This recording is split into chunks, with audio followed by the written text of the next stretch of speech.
안녕하세요. 저는 올해로 결혼한 지 2년 된 가정주부입니다. 돈이 웬수라는 말을 들어는 봤지만 그게 제 이야기가 될 줄은 상상도 못했네요. 아무래도 돈 때문에 이 모든 사단이 시작되었으니 돈 이야기를 빼놓을 수가 없겠네요. 결혼 전 저는 마케팅 회사를 다니고 있었는데 월 수입은 300 정도였어요. 남편의 경우 출판사를 다니고 있었고 월 수입은 저와 비슷하거나 적거나 그랬습니다. 저희 둘이 만나게 된 건 서로 알고 지내던 오지랖이 넓었던 작가의 소개 덕분이었고요. 아무래도 둘 다 결혼 정년기에 만났기에 사귄 지 6개월 정도 되었을 무렵 이미 결혼 이야기가 나오기 시작했어요. 솔직히 저는 좀 더 시간을 갖고 만나면서 천천히 따져보고 싶었는데 남편은 이세를 생각해서라며 하루라도 빨리 결혼을 하고 싶어 했었어요. 남편의 적극적인 태도 덕분에 알게 된 지 1년도 되지 않아서 결혼식까지 올렸는데 지금 그게 너무 후회가 되네요. 결혼할 때 남편은 요즘은 다들 그렇게 한다며 반반 결혼식을 하자고 하더라고요.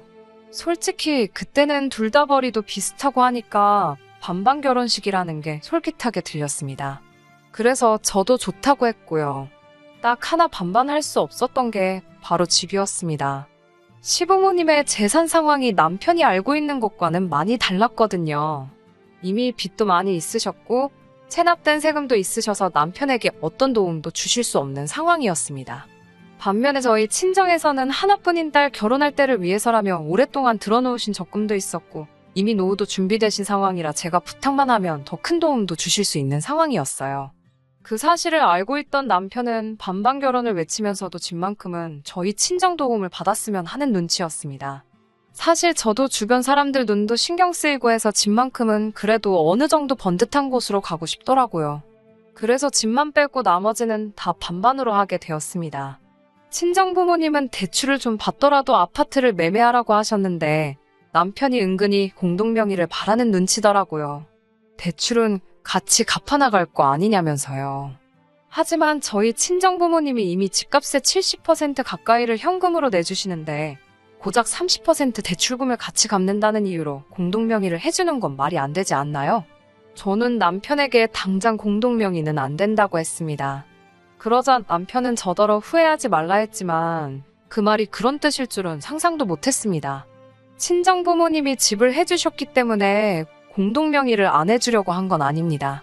남편의 적극적인 구애 덕에 짧은 연애 후에 결혼을 하게 되었기 때문에 대부분 친정부모님이 해주신 거나 마찬가지인 집을 시작부터 공동명의로 하고 싶지 않았을 뿐입니다.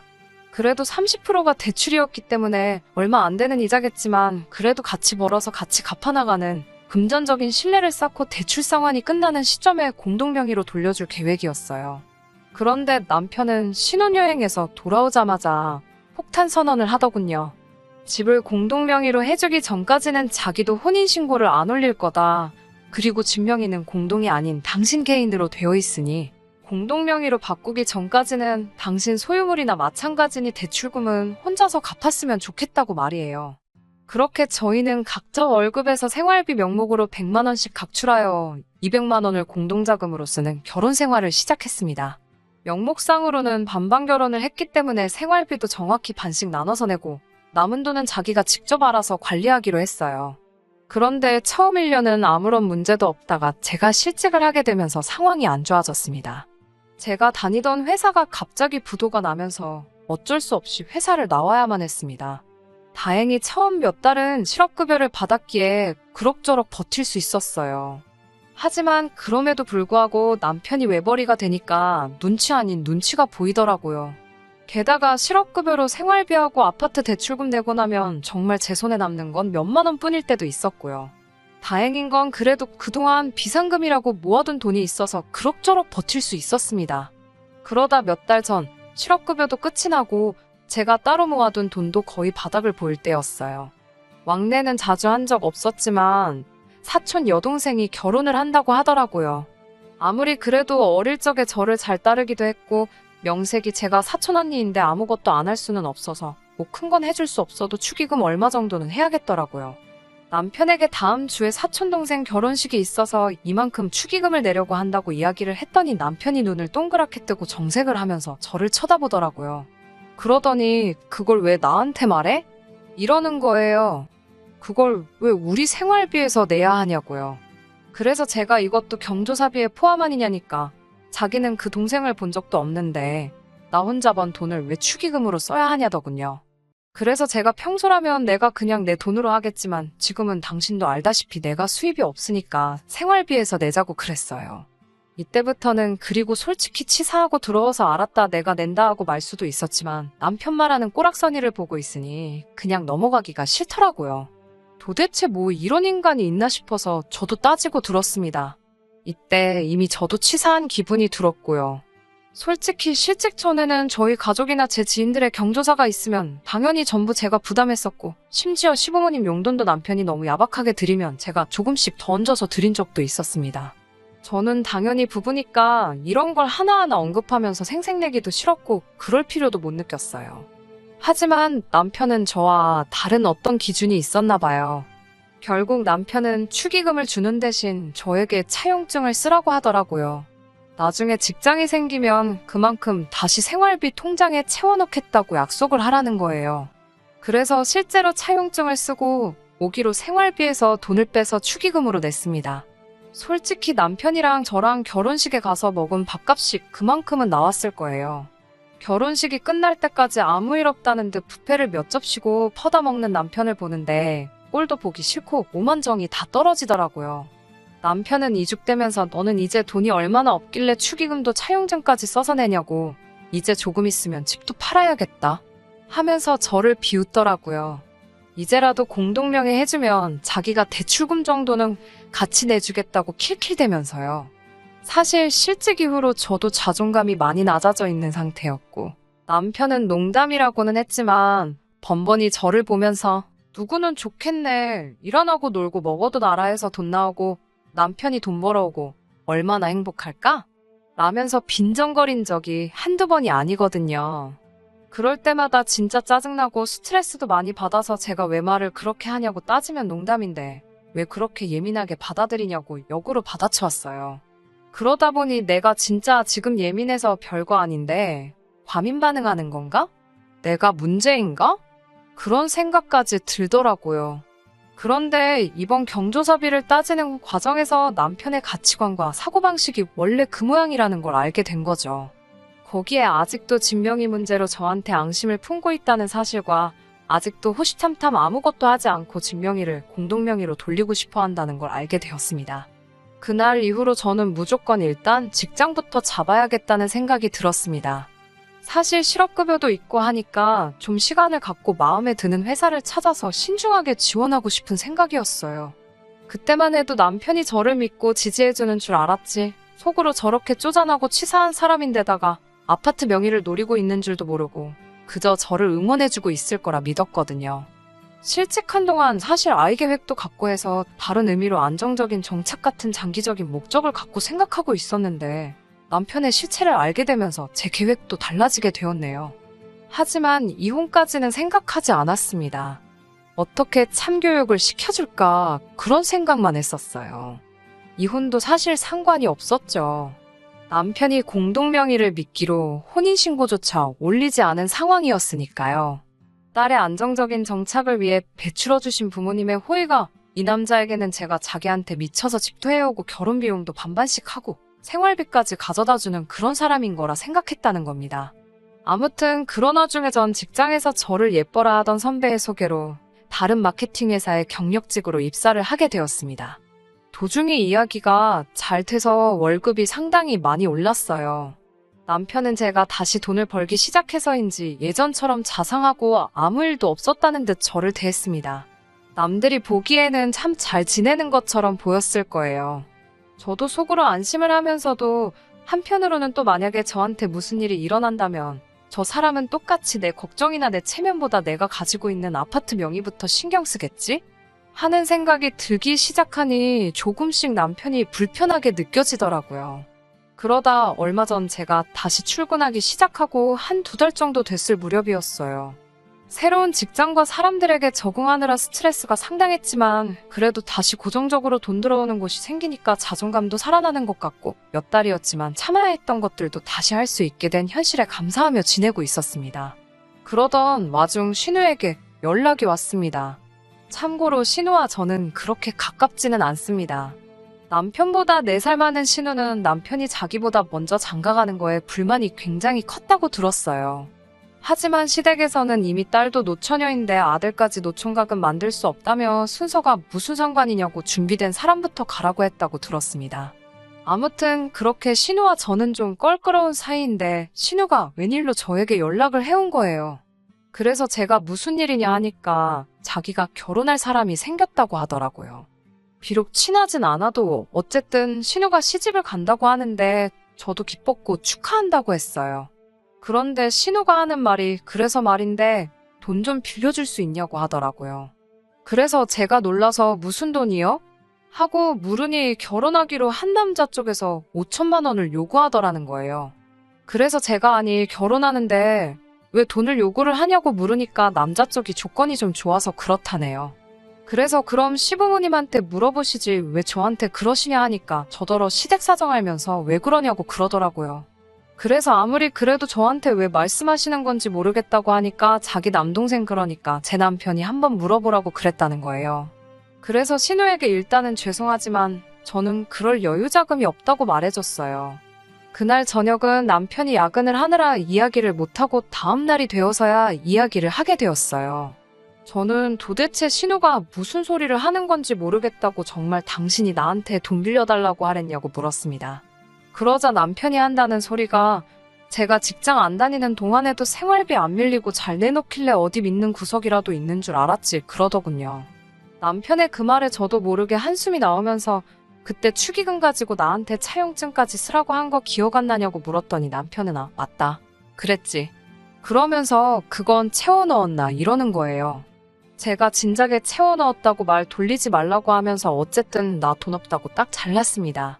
그러자 남편도 갑자기 뭐가 기분이 나빠졌는지 근데 축의금 이야기를 지금 왜 꺼내냐면서 저더러 그때랑 지금이랑 경우가 같냐고 오히려 적반하장으로 나오더라고요. 그래서 제가 뭔 소리 하는 거냐고 뭐가 다르냐고 둘 다 돈이 문제인데 이러니까 사촌은 남이나 마찬가지지만 신우는 한 가족이라고 말도 안 되는 문언니를 또 펼치더라고요. 그러더니 그러지 말고 찾아보니까 우리 지금 사는 아파트도 많이 올랐는데 아파트 담보로 대출 좀 받아주자 이러는 거예요. 제가 실업급여로 꾸역꾸역 대출금 갚는 걸 보면서도 이 집은 제 명이니까 자기는 공동명의 해주기 전까지는 곧 죽어도 못 내준다던 남편입니다. 그런 인간이 제 아파트로 자기 누나 결혼자금을 만들어주자는데 화가 나다 못해 실소가 새어나오더라고요. 그러면서 저는 이혼만이 답이라는 확신을 얻게 되었습니다. 남편은 저를 사랑해서 결혼한 게 아니라 남들 눈이 있으니 결혼은 해야겠는데 기왕 할 결혼이면 안정적으로 돈을 낼 수 있는 여자랑 해야겠다 싶어서 저랑 결혼했다는 사실을요.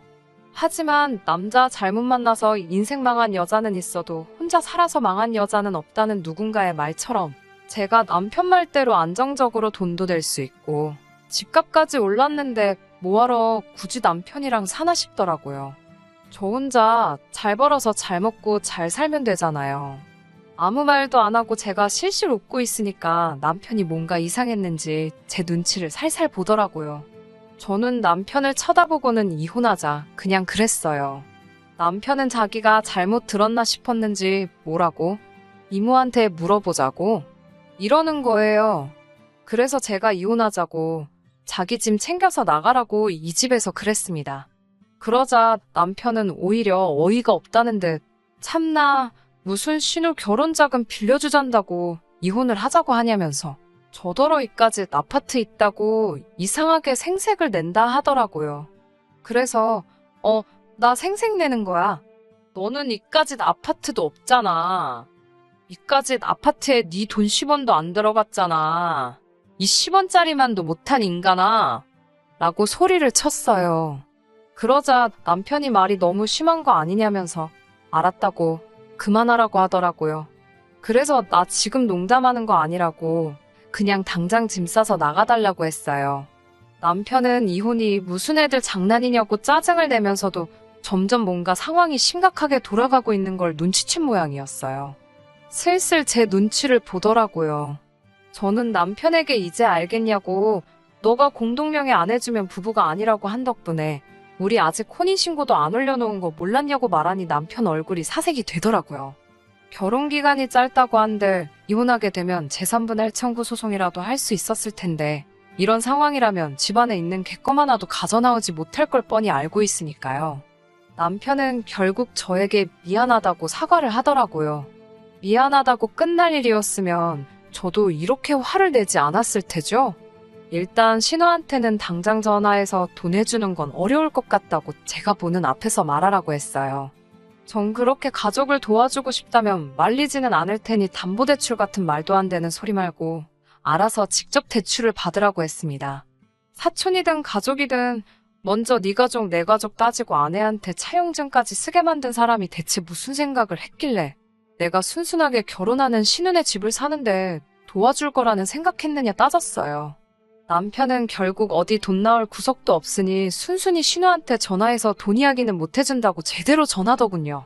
저는 그 모습을 보고 이제 충분히 반성을 했을 거라 생각했는데 그게 아니더군요. 남편은 전화를 끊자마자 툴툴대면서 이제 됐냐?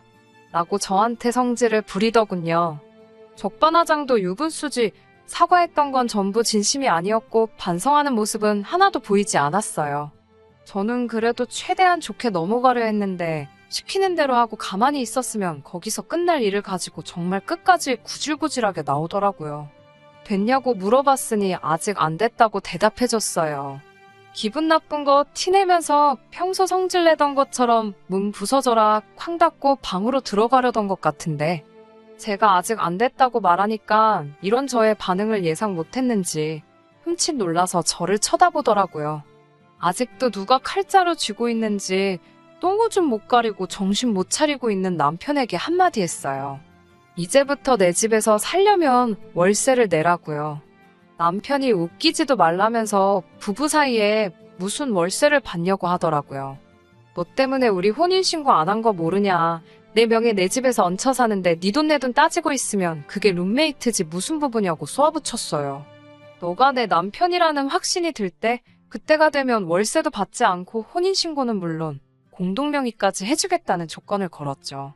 하지만 그때까지는 우리는 그냥 동거인에 불과한 남남이라고 우리가 부부라는 확신을 가질 수 있게 처신 잘하라고 했어요.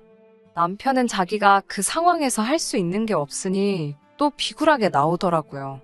내버리 뻔히 알면서 월세는 무슨 월세냐 하면서 불쌍한 척을 하다가 안 되니 내가 너 아니면 누구랑 결혼했겠냐. 우리가 비록 월급은 따로 관리했을지언정 서로 이 집에서 지낸 시간이 가짜였다고 생각하는 거냐 하면서 정에 호소하기 시작하더라고요. 마음 약해지면 안 될 것 같아서 단호하게 잘랐어요. 당장 이번 달부터 월세 내라고요. 월세를 받는다고 해도 사실 제가 그 돈을 개인적인 일에 쓸 생각도 없었어요. 그냥 따로 저금해놨다가 남편 돌려주던지 아니면 아직 남아있는 대출금 갚는데 쓰고 대출 갚는 게 끝나면 원래 계획했던 대로 이 집에 남편 명의도 올려줄 계획이었어요. 그런데 남편은 뭐가 그렇게도 불공평하다는 생각을 했는지 일주일도 안 돼서 아주 기고만장해서 저를 부르더군요. 그동안 자기가 법을 좀 공부했다고 하더군요. 변호사 같은 법조인을 만나고 온 건 아닌 것 같고 제가 볼 땐 그냥 핸드폰으로 인터넷 좀 뒤적이다가 온 것 같았습니다. 비록 혼인신고를 안 했어도 결혼식을 올렸고 일정 기간을 부부처럼 살았으면 그건 또 부부로 인정된다고 하더라고요. 기고만장해서 하는 말이 오히려 지가 저한테 이혼 소송을 걸겠다고 하더군요.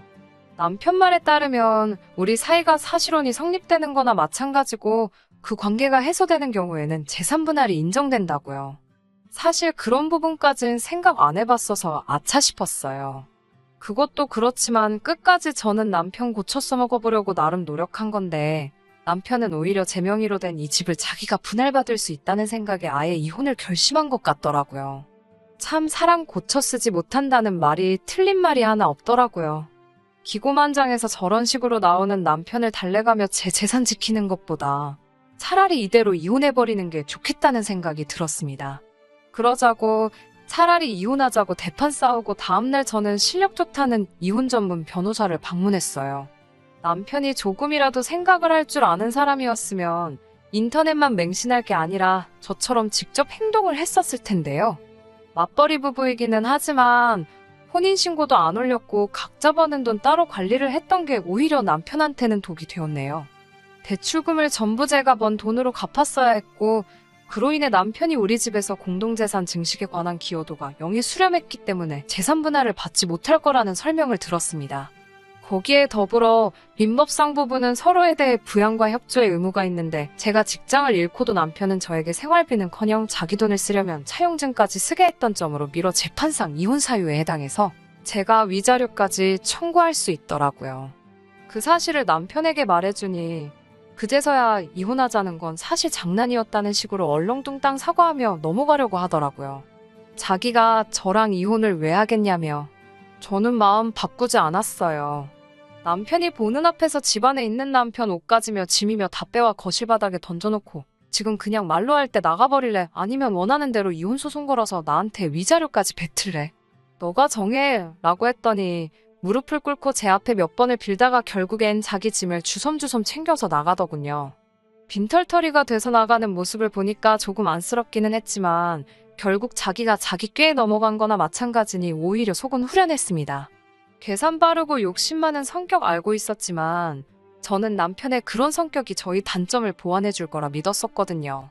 월급 잘 모아서 손해 안 보고 잘 살아갈 거라 믿었던 제가 바보 같습니다. 그래도 마지막 가는 길에는 크게 한 방 먹여줬으니 내쫓기는 그 모습 타산지석으로 삼아서 저도 적당히 욕심부리며 살아가려고 해요. 그러면 저의 이야기는 여기서 마무리 짓도록 하겠습니다. 끝까지 들어주셔서 감사합니다. 오늘의 사연은 여기까지입니다. 구독과 좋아요, 알람 설정 부탁드리고 더 좋은 사연으로 다시 찾아뵙겠습니다. 감사합니다.